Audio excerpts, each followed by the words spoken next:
ಎಲ್ರಿಗೂ good morning. ನಾನಿವತ್ತು ಬೆಳಗ್ಗೆ ಬೇಗ ಎದ್ದು ಟಕ ಟಕ ಅಂತ ಈ ಥರ ರೆಡಿ ಆದೆ. ರೆಡಿಯಾಗಿದ್ದ ತಕ್ಷಣ ಏನು ಮಾಡಿದೆ, ಮನೆಯಿಂದ ಹೊರಟೆ. ಎಲ್ಲಿಗೆ ಹೋಗ್ತಾ ಇದ್ದೀನಿ ಅಂತ ಅಂದ್ಕೊಂಡ್ರಾ? ನಾನು ಇವತ್ತು ಆ್ಯಕ್ಚುಲಿ ನಮ್ಮ ಊರಿಗೆ ಹೋಗಬೇಕಿತ್ತು ಹಬ್ಬ ಮಾಡೋಕ್ಕೆ ಅಂತ. ಏನು ಹಬ್ಬ ಅಂತ ಮುಂದೆ ಹೇಳ್ತೀನಿ. ಬಸ್ ಹತ್ತಕ್ಕೆ ನಾನು ಹೊರಟಿದ್ದು ಜಾಲಹಳ್ಳಿ ಕ್ರಾಸ್ಗೆ. ಟೈಮ್ ನೋಡ್ತೀನಿ 8:30. ಸುಮ್ಮನೆ ಹೋಗೋಕ್ಕಾಗತ್ತಾ? ಹೊಟ್ಟೆಗೆ ಏನಾದ್ರು ತಿನ್ಕೊಂಡು ಹೋಗೋಣ ಅಂತ ಹೋಟೆಲ್ಗೆ ಹೋಗಿ ಅಂಕಲ್ ಏನಿದೆ ಅಂದೆ. ಅವರು ಬಿಸಿ ಬಿಸಿ ಇಡ್ಲಿ ವಡೆ ಇದೆ ಅಂದರು. ಸರಿ ಕೊಡಿ ಅಂತ ಹೇಳ್ಬಿಟ್ಟು ಚೆನ್ನಾಗಿ ತಿಂದ್ಬಿಟ್ಟು ಬಸ್ ಹತ್ತಕ್ಕೆ ಅಂತ ಬಸ್ ಸ್ಟಾಪಿಗೆ ಬರ್ತೀನಿ. ಫುಲ್ಲು ಜನ. ಓ, ಇವತ್ತು ಸ್ಯಾಟರ್ಡೆ ಫುಲ್ ರಶ್ ಇರುತ್ತೆ, ನನಗೆ ಬಸ್ ಸಿಗುತ್ತಾ, ಸಿಕ್ಕಿದ್ರು ಸೀಟ್ ಸಿಗುತ್ತಾ ಅಂತ ಅಂದ್ಕೊಂಡು ಅಂತ ಯೋಚನೆ ಮಾಡ್ತಾ ನಿಂತಿದ್ದೆ. ಬಸ್ ಸಿಕ್ತು. ಆಶ್ಚರ್ಯ ಏನು ಗೊತ್ತಾ, ಬಸ್ ಫುಲ್ಲು ಫ್ರೀ ಇತ್ತು, ಸೀಟ್ ಕೂಡ ಸಿಕ್ತು. ಬಟ್ ಎಷ್ಟು ಸಲ ಅನಿಸಿದೆ ಗೊತ್ತಾ, ಯಾಕಾದರೂ ಈ ಬಸ್ ಫ್ರೀ ಬಿಟ್ಟರೋ ಅದಕ್ಕೆ ಇಷ್ಟೊಂದು ರಶ್ ಆಗುತ್ತೇನೋ ಅಂತ ಅನಿಸುತ್ತೆ. ನಿಮಗೆ ಹಾಗೆ ಅನಿಸಿರುತ್ತೆ ಅಲ್ವಾ? ಹಾಗೆ ಮುಂದೆ ಹೋಗ್ತಾ ಹೋಗ್ತಾ, ಹೌದು ನನಗೊಬ್ಳಿಗೆ ಅನಿಸುತ್ತಾ ಈ ಥರ? ಏನು ಅಂತಿದ್ದೀರಾ?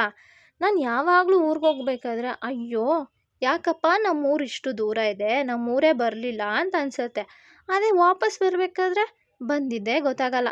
ನಿಮಗೂ ಹಾಗೆ ಅನಿಸಿದ್ರೆ ಕಮೆಂಟ್ ಮಾಡಿ ಮತ್ತೆ. ಊರ ಹತ್ರ ಬಂತು ಅಂತೇಳಿ ವಿಡಿಯೋ ಮಾಡೋಣ ಅಂತ ತೆಗೆದ್ರೆ ಕಂಡಕ್ಟ್ರ್ ಅಂಕಲ್ಲು, ಅಮ್ಮ ವಿಡಿಯೋ ಮಾಡಿದ್ದು ಸಾಕು, ಬಾ ನಿಮ್ಮೂರು ಬಂತು ಅಂದರು. ಸರಿ ಆಯಿತು ಅಂತ ಇಳ್ದು ಬಂದಿದ್ದು ಇದೇ ನಮ್ಮೂರು ಜಡೆಯ. ನೀವೆಲ್ಲ ಜಡೆ ಮಾಯಸಂದ್ರ ಅಂತ ಕೇಳಿರ್ತೀರ. ಇಲ್ಲ ರೀ, ನಮ್ಮೂರು ಜಡೆಯ ಮಾಯಸಂದ್ರ ಪಕ್ಕದಲ್ಲಿದೆ. ಹಾಗೆ ಬರ್ತಾ ಬರ್ತಾ ನಾನು ಓದಿದ್ದು ಸ್ಕೂಲ್ ನೋಡಿದೆ. ಸೊ ನಿಮಗೆ ಯಾಕೆ ತೋರಿಸ್ಬಾರ್ದು ಅಂತ ಹೇಳಿ ವಿಡಿಯೋ ಮಾಡೋಕ್ಕೆ ಸ್ಟಾರ್ಟ್ ಮಾಡಿದೆ. ನಾನಿಲ್ಲಿ ಕಮ್ಮಿ ವರ್ಷ ಓದಿದ್ರು ನೆನ್ಪುಗಳು ತುಂಬ ಇದೆ. ಏನೋ ಮೀಟಿಂಗ್ ನಡೀತಿತ್ತು ಅನಿಸುತ್ತೆ, ಯಾರ ಹತ್ರನೋ ಮಾತಾಡ್ತಾಯಿದ್ರು. ಹಾಗೆ ನೋಡ್ತಾ ನಾನು ಮನೆಗೆ ಬಂದೆ. ಮನೆಯಲ್ಲಿ ಅಮ್ಮ ಎಲ್ಲ ರೆಡಿ ಮಾಡೋಕ್ಕೆ ಅಂದರೆ ಬಿಡಿಸ್ತಾಯಿದ್ರು ತರಕಾರಿದು ಅದು ಇದು ಎಲ್ಲ. ಸೊ ನಾನೇ ಕಟ್ ಮಾಡ್ತೀನಿ ಅಂತ ಹೇಳಿಬಿಟ್ಟು ಈಸ್ಕೊಂಡು ಎಲ್ಲ ತರಕಾರಿ ಕಟ್ ಮಾಡೋಕ್ಕೆ ಸ್ಟಾರ್ಟ್ ಮಾಡಿದೆ. ಸಾಂಬಾರಿಗೆ ಕಾಯಿ ಬೇಕಿತ್ತು, ಅದಕ್ಕೆ ನೋಡಿ ಇಬ್ಬರು ಕಿತ್ತಾಡೋಕ್ಕೆ ಸ್ಟಾರ್ಟ್ ಮಾಡಿದ್ವಿ. ನಾನು ಹೊಡಿತೀನಿ ಅಂತ ಅವನು, ಇಲ್ಲ ನಾನು ಹೊಡಿತೀನಿ ಅಂತ ನಾನು. ಇಬ್ಬರು ಕಿತ್ತಾಡ್ತಾಯಿದ್ವಿ. ಅವನಿಗಂತೂ ಕಾಯಿ ಹೊಡಿಯೋದು ಅಂದರೆ ಸಿಕ್ಕಾಪಟ್ಟೆ ಇಷ್ಟ. ಹೊಡೆದಾಕ್ಬಿಡ್ತೀನಿ ನೋಡು ಅಂತ ನನ್ನ ಎದುರಿಸ್ತಾ ಇದ್ದ. ಅಷ್ಟರಲ್ಲಿ ಇಬ್ಬರೂ ಒಂದು ಡೀಲಿಗೆ ಬರಬೇಕಲ್ವಾ, ಅದಕ್ಕೆ ಅವನಂತೂ ಹೊಡಿಯೋಕ್ಕೆ ಬಿಡೋಲ್ಲ. ಏನು ಮಾಡೋದು ಅಂತ ಯೋಚನೆ ಮಾಡಬೇಕಾದ್ರೆ ನಾನು 2 ಸಲ ಹೊಡಿತೀನಿ, ಆಮೇಲೆ ನೀನು ಹೊಡಿ ಅಂತೇಳ್ಬಿಟ್ಟು ಇಬ್ಬರು ಡೀಲ್ ಮಾಡ್ಕೊಂಡ್ವಿ. 2 ಸಲ ಹೊಡಿತಿದ್ದಂಗೆ ಕಿತ್ಕೊಂಡ್ಬಿಟ್ಟ. ನಾನು ಕಾಯಿ ತುರಿತಾ ಇರಬೇಕಾದ್ರೂ ಅವ್ನು ನನ್ನ ಹತ್ರ ಅದೇ ಜಗಳ ಮಾಡ್ತಾಯಿದ್ದ, ನೀನು ಕೊಟ್ಟಿಲ್ಲ ಅಂತ ಹೇಳ್ಬಿಟ್ಟು. ಈಗ ಅಡುಗೆ ಅಮ್ಮ ಮಾಡಬೇಕಿತ್ತು, ಯಾಕಂದರೆ ಅವರು ಉಪವಾಸ ಇರ್ತಾರೆ ಪೂಜೆಗೆ ಅಂತ ಹೇಳ್ಬಿಟ್ಟು ಬೆಳಗ್ಗೆಯಿಂದ. ಅದಕ್ಕೆ ದೇವ್ರ ದೀಪಕ್ಕೆ ರೆಡಿ ಮಾಡೋಣ ಅಂತೇಳ್ಬಿಟ್ಟು ನಾನು ರೆಡಿ ಮಾಡ್ತಾಯಿದ್ದೆ. ಸ್ವಲ್ಪ ಬೇಜಾರಾಯಿತು, ಯಾಕಂದರೆ ನನ್ನ ತಂಗಿ ಫೋಟೋಗೆ ನಾನು ಒರೆಸಿ ರೆಡಿ ಮಾಡಬೇಕಾದ್ರೆ ದೊಡ್ಡವರು ಚಿಕ್ಕವ್ರಿಗೆ ಪೂಜೆ ಮಾಡೋದು ಎಷ್ಟು ಕಷ್ಟ ಅಂತ ಗೊತ್ತಲ್ವ ನಿಮಗೇ. ಅದಕ್ಕೆ ಸರಿ ಅಂತ ಅದೇ ಬೇಜಾರು ಮಾಡಿಕೊಂಡು ಅವನು ಇನ್ನೂ ನನ್ನ ಹತ್ರ ಕಿತ್ತಾಡ್ತಾನೇ ಇದ್ದ. ಹಾಗೆ ಕಿತ್ತಾಡಿಕೊಂಡು ದೇವ್ರ ದೀಪಕ್ಕೆಲ್ಲ ರೆಡಿ ಮಾಡ್ತಾ ಇದ್ದೆ. ಅಷ್ಟರಲ್ಲಿ ಅಮ್ಮ ತಟ್ಟೆಗೆ ಊಟ ಹಾಕ್ಕೊಟ್ರು. ಅಷ್ಟೊತ್ತಿಗಾಲೇ ನನ್ನ ಚೋಟು ತಿಂದಿದ್ದ, ಬಟ್ ಕ್ಯಾರೆಟ್ ಮಾತ್ರ ಕೇಳ್ತಾ ಇದ್ದ. ಅವನಿಗೆ ಕ್ಯಾರೆಟ್ ಅಂದರೆ ಇಷ್ಟ ಅಂತ. ಅದಕ್ಕೆ ಸರಿ ತಗೋ ಅಂತ ತಿನ್ನಿಸ್ದೆ. ಅವನು ಮೇಲೆ ನಿಂತ್ಕೊಂಡು ಆಟ ಆಡಿಕೊಂಡು ಈಸ್ಕೊತಾ ಇದ್ದ. ಅಷ್ಟರಲ್ಲಿ ಅಲ್ಲಿಗೆ ಒಂದು ಹುಡುಗಿ ಬಂತು. ಆ ಹುಡುಗಿಗೆ ಹೇಳ್ತಾ ಇದ್ದ, ಅವಳು ನನ್ನ ಫ್ರೆಂಡು ಅಂತ. ನಾನು ಅವಳನ್ನ ನೋಡಿದೆ, ಅವಳು ತುಂಬ ದೊಡ್ಡ ಹುಡುಗಿ. ಇವ್ನು ನೋಡಿದ್ರೆ ನನ್ನ ಫ್ರೆಂಡು ಅಂತ. ಅದಕ್ಕೆ ನಾನು ಅವನಿಗೆ ಕೇಳ್ತಾ ಇದ್ದೆ, ಏನು ಇವಳು ನಿನ್ನ ಫ್ರೆಂಡಾ ಅಂತ. ಅವನು ಮತ್ತೆ ಅವಳು ನನ್ನ ಫ್ರೆಂಡು ಗೊತ್ತಿಲ್ವಾ ನಿನಗೆ ಅಂತ ನನಗೆ ವಾದ ಮಾಡ್ತಿದ್ದ. ಅದಕ್ಕೆ ಸರಿ ಬಿಡಪ್ಪ ಅನ್ನೋಷ್ಟ್ರಲ್ಲಿ ಒಂದು ಕತೆ ಹೇಳೋಕ್ಕೆ ಸ್ಟಾರ್ಟ್ ಮಾಡ್ದ. ನೀವು ಕೇಳಿ. ಉಂಡಿಗೆ ಯಾಕೆ ಕಾಸು ಹಾಕ್ತಾ ಇದೆಯಾ?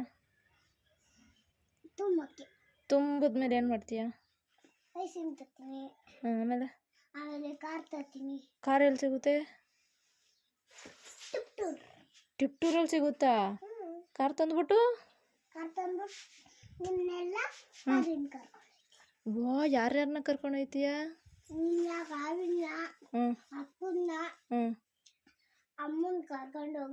ಯಾಕೆ ಅಮ್ಮನ್ನೇ ಕರ್ಕೊಂಡು ಹೋಗಲ್ಲ?